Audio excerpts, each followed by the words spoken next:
Magandang araw mga kabayan. Ito po muli si Engineer Alejandro, isang OFW, ang inyong stock tambay. Muli handang magbahagi ng kwentong kalakal at kuro-kuro mula sa Philippine Stock Exchange. Kung bago ka pa lamang sa aking channel, huwag kalimutan mag-like, subscribe, share, at pindutin ang notification bell para updated ka sa bagong videos na aking i-upload. Okay guys, so let's get started. So let's start with the Philippine Stock Exchange Index. It opens at 6,415.82, went as low as 6,401.86, as high as 6,476.93, and closes at 6,406.38, which is 0.17% higher than the previous close. Okay, so we'll just have to review very quick since medyo nakaano naman yung ating sentiment, bearish sentiment yung ating stock market.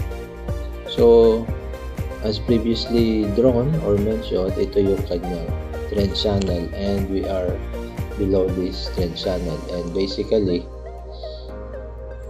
last week ginuhit natin dito yung ating possible support area or level. So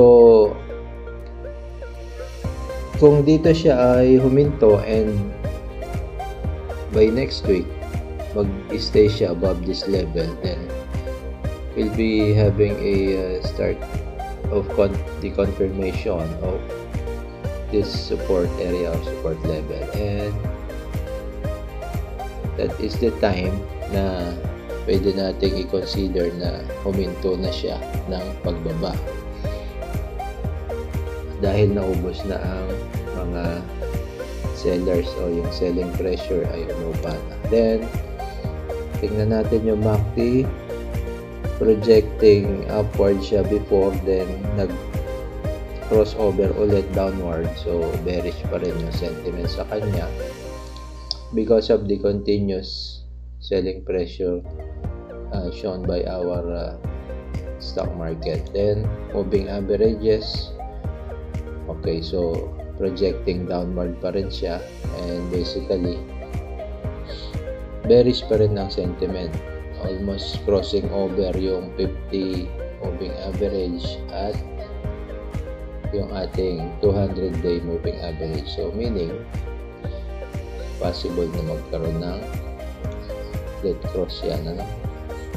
But by the time magkaroon ng dead cross yan, baka nagpo-consolidate na. Okay, so quickly lang ang review natin and let us start moving forward dun sa ating first individual stock, which is Ayala Corporation.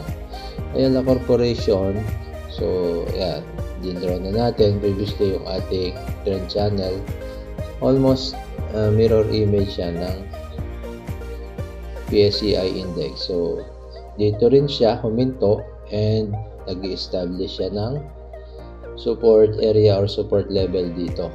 So yung MACD natin most likely the same, projecting upward, then nag-reverse downward ulit, crossover, so bearish sentiment pa rin siya, and yung MACD, yung moving averages definitely ganun pa rin. Okay, so malayo pa.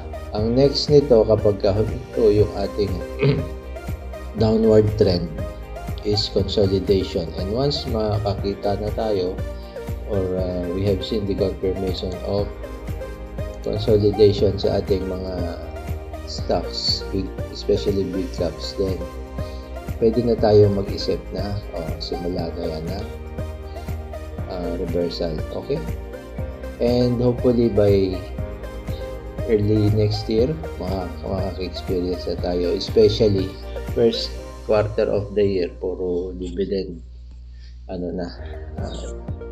payout na or announcement of X dates na yan.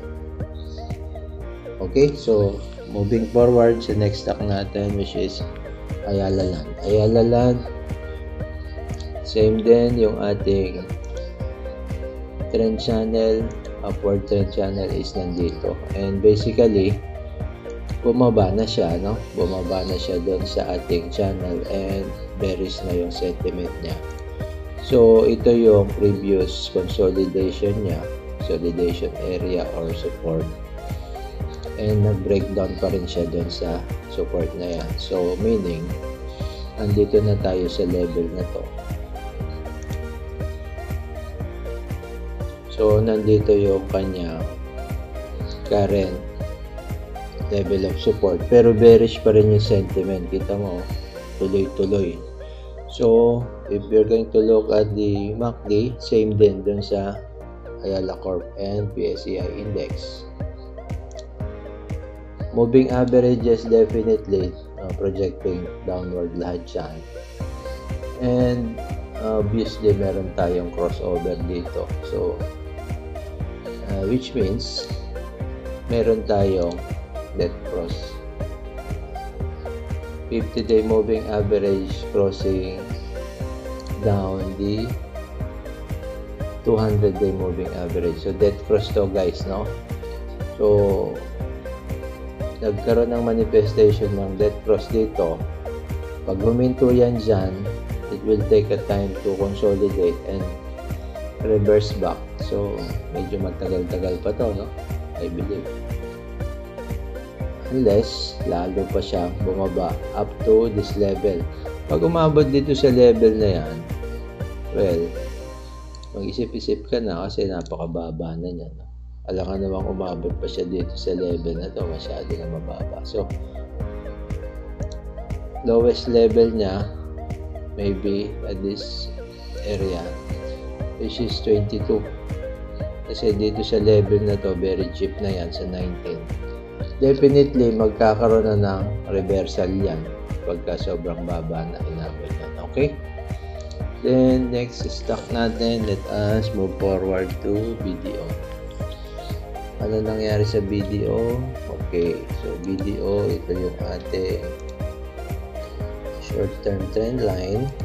Nasa baba na rin pala siya ng ating trend channel. So, anong support level pumipigil sa kanya? So, basically, nandito yan. At this level, so, most likely, bumaba siya dito. Okay. So, pwede na natin consider yan dyan. Or, if we are going to extend further, so, dito sa area na to. Okay. Masyado mataas. Okay. So, dito lang sa level of support na to, but however, hindi pa natin masabi kung malakas na yan.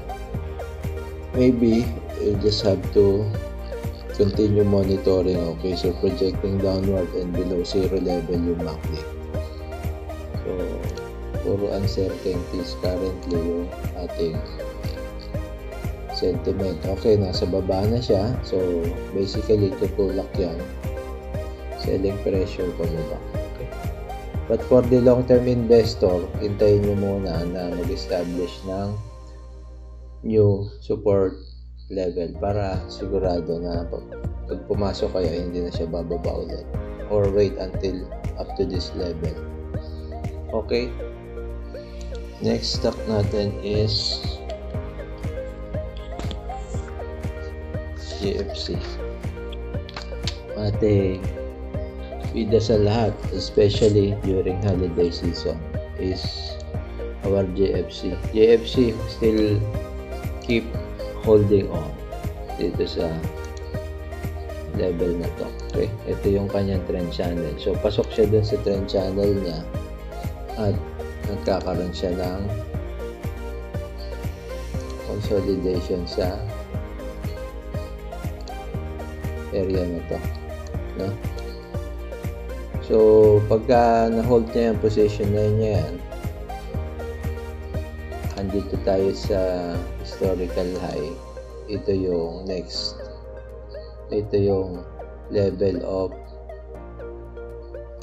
resistance na pinakamataas na inabot niya, historical high. Okay, so moving averages, medyo struggling siya to choose where to go, pero mas marami na yung tutulak sa kanya pababa. Okay, then yung ating MACD below zero, so pare-parehas lahat, so wala na tayo ma-expect by the remaining days of the year. So by first quarter of the year na ang ating titignan dito, guys. Then proceed tayo sa next stock natin, which is JGS. By the way, itay natin yung yung before the end of this video, we'll give you a key takeaways. What are the factors affecting the current sentiment of the market? Okay, so bibigyan natin mamaya yan. So proceed tayo, JGS, the same thing, yung kanyang projection is downward. Ito yung kanyang trend channel. So bearish yung sentiment niya, kaya ang inaantay natin dyan is to find the bottom.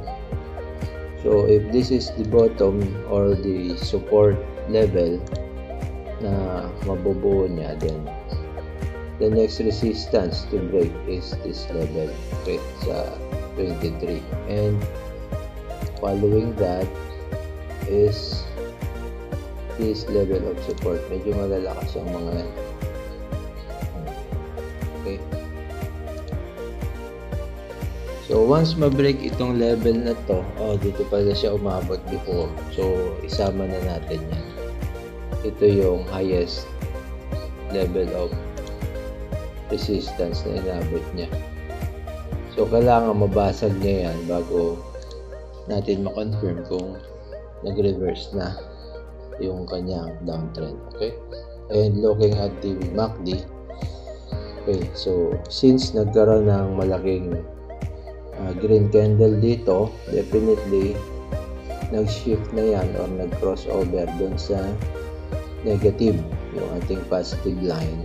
However, malayo pa siya dun sa zero level. So kailangan maabot niya ang zero level na yan to show that the bounce is sustainable. Okay, and yung ating moving averages, definitely nandun yan ba? Okay, so meron na siyang binasag na isang moving averages, which is 14 days. So next naman yung 21 days. So if magtuloy-tuloy yan until such time na inabot niya itong 26 level, then you can only hope na mabasag niya itong 28 level para magkaroon ng reversal. At the same time, it will go beyond or above this 200-day moving averages. By the time na ma-surpass niya yan, then it will be the opposite of the downtrend. Okay, so next stock natin, guys, is Metrobank. Okay, so Metrobank medyo keep holding on pa rin siya dito sa kanyang trend channel, no? Okay, so medyo bumaba ng konti, pero lumalabas merong support zone dito sa level na to. However, kaya niya bang i-sustain yan? If not, then we will expect to have a breakdown in the coming weeks. Pero basically, merong support dito ay nag-bounce na dito sa level na to. Moving averages, MACD is below zero, cross down, so bearish ang kanyang sentiment currently, but still holding on to this level of support. So wala pang reversal yan, meaning at yung ating moving averages is, ayan, meron pa tayong sumasalo na 200-day moving averages. However, the rest nasa ibabaw na. So, which one will prevail? You just have to wait and see. Okay? We'll just continue to monitor on the coming weeks or the remaining days of the year up to next year. Okay? So, next stock natin is GT Cap. Ano na nangyari kay GT Cap? Okay, so GT Cap, medyo mayroon pa rin in the long term, pasok pa din siya. Kaya lang, hindi natin pwedeng tingnan sa ganyan. Okay, so tanggalin natin yan. Doon tayo sa short term. Short term trend line is ito. So, below na siya na. Tingnan natin kung masustain niya yan kasi that is the only way to confirm na meron siyang support zone na in-establish. Sabihin na natin na hanggang dito yan. Ayan. Okay? So, once mag-manifest na nandito yung kanyang, kasi nag-bounce na dito before. So, pag nag-bounce ulit yan dito, then, kailangan mabasag niya itong previous resistance level. If not, di babalik lang din yan ulit sa support area na to. Then, yung MACD, zero level, below zero level, and cross down. Okay, then yung moving averages natin is projecting downward.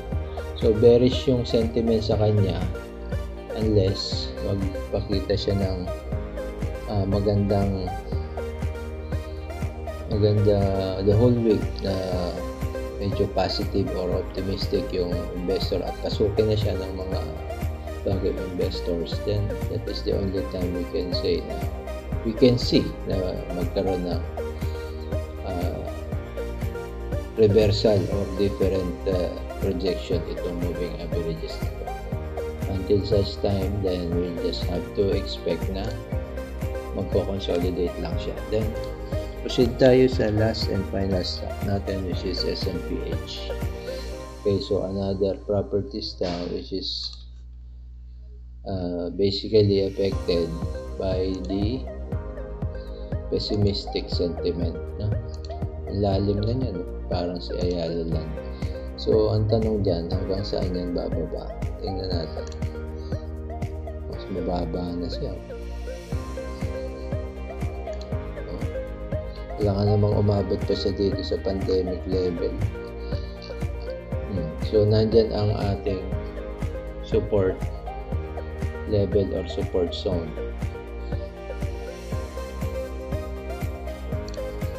So, by next year, kapag medyo nagsawa na yung mga ibang local investor sa small caps din, maybe pwede nila pasukin to, or yung mga ibang institutions pagka nakita nila na pwede na namura na yung mga stocks na yan, then pwede nila pasukin ulit. Okay, then yung MACD natin cross down dahil nga dito sa continuous selling pressure. Okay, and yung ating moving averages bearish pa rin. All of these are projecting down. Okay, so matagal-tagal pa ang gagawin niyang struggle bago siya makarecover. So it might take the whole first quarter of next year, no? So another opportunity to, guys, para sa atin for next year, kasi if you remember, okay, so puntahan natin yung ating PSEI index. Ito yung sinasabi natin na key takeaway natin. Bakit ba nangyayari ito, guys, sa ating market right now?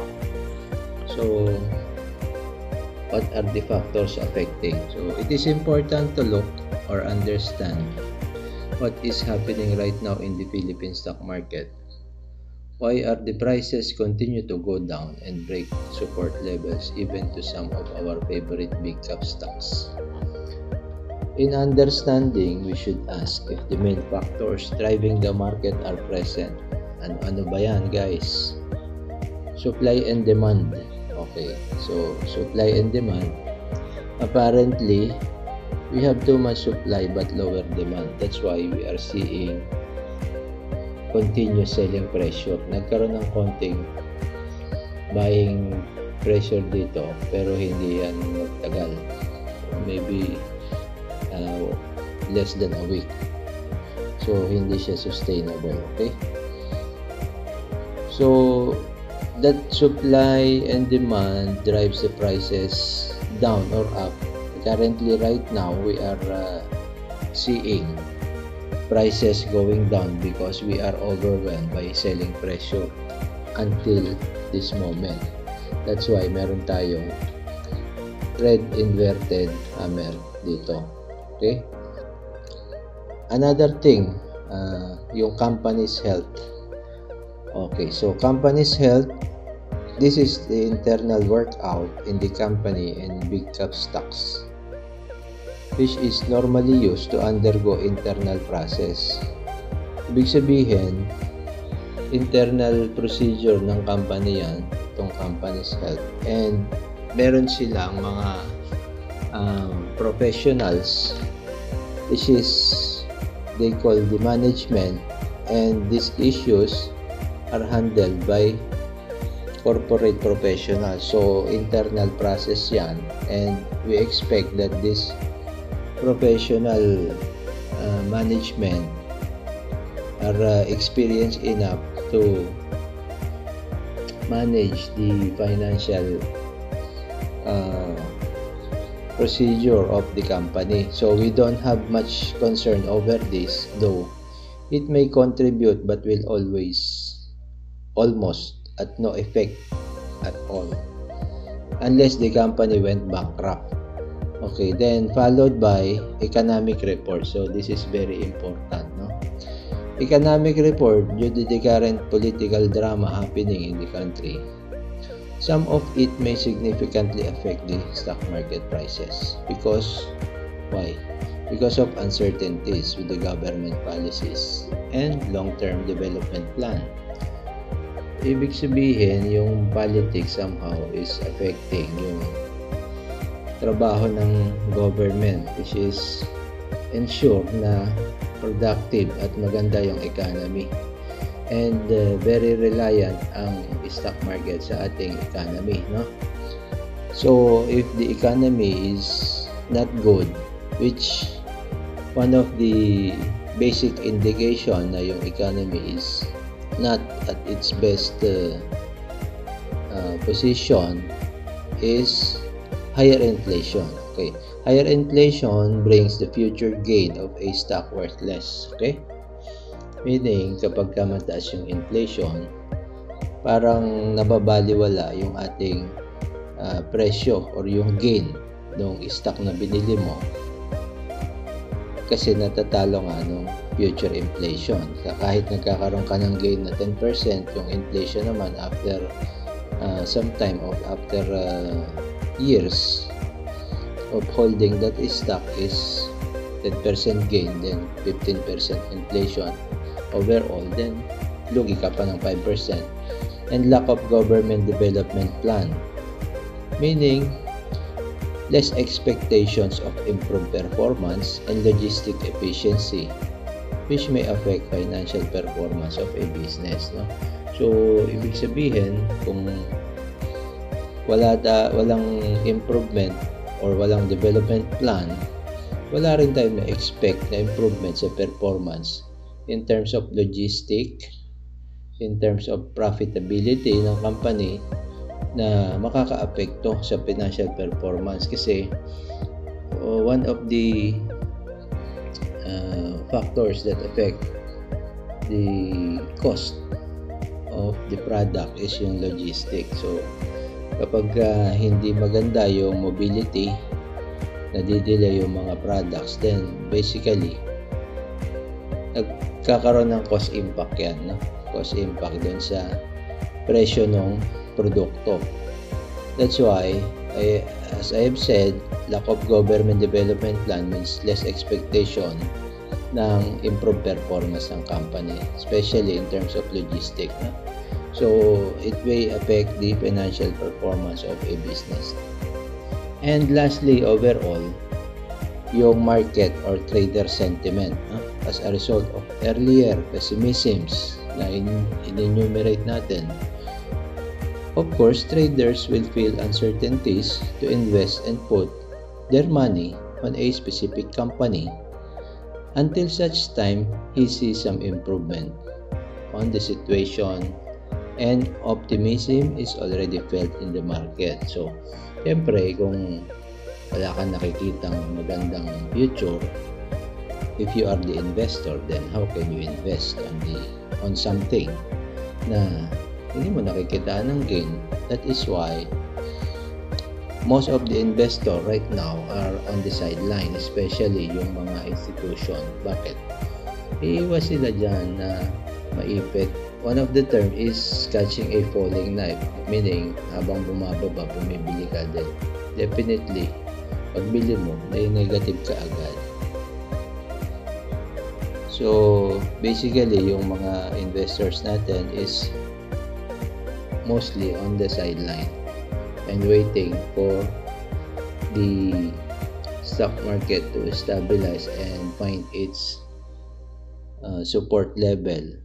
Then that is the only time, once mag-manifest yung ating support level, that is the only time they will be able to have a courage, decide on putting their money on the company again, because they see future or they see profit in the future once they put their money in. Okay, so basically yung ating trader sentiment is a result of the pessimism that was enumerated from the supply and demand, companies' health, economic reports.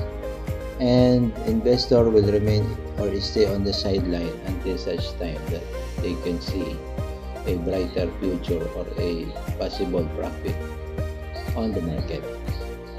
So that's it. I hope na intindihan natin yung ating key takeaway for what is happening right now in the market, and hopefully we'll be able to stock or keep a cash, because cash is king. Once you have gathered cash and wait until the support area manifest, and that is the only time to enter, and by that time we have a lot of cash and we can maximize our gain. So I guess that's it for this week, and hope to see you next week. Kita-kita tayo guys next week, and happy holidays na rin. Okay? See you guys and bye. At yan ang kabuuan ng ating update for this week. Kung kayo mayroong stocks na nais ninyo maisama sa ating susunod na review, ay maaari po kayo magpadala ng mensahe sa aking YouTube channel na OFW Average Trader. Pwede rin pong ipadala ang inyong mensahe sa aking email address na nakalagay sa description box. Maaari din po kayo mag-send ng message sa aking Twitter o kaya sa aking Facebook page na Engineer Alejandro Magno. Muli po tayo nag-aanyaya na mag-request ng stocks na nais ninyo matalakay natin sa susunod na mga araw. Bibigyan po natin ng sapat na oras at pag-aaral ang inyong request upang mas maunawaan ninyo ang kasalukuyang galaw ng stocks na inyong nais nating i-discuss. At dyan po nagtatapos ang ating video sa linggong ito. Huwag kalimutan mag-subscribe, paki-like na din po at i-share na rin ang aking channel sa inyong mga kaibigan, kapamilya, o sa iba pa nating kababayan na naghahanap ng passive income. Hanggang dito na lang po at magandang araw sa inyong lahat. Hanggang sa muli mga kabayan. Ciao!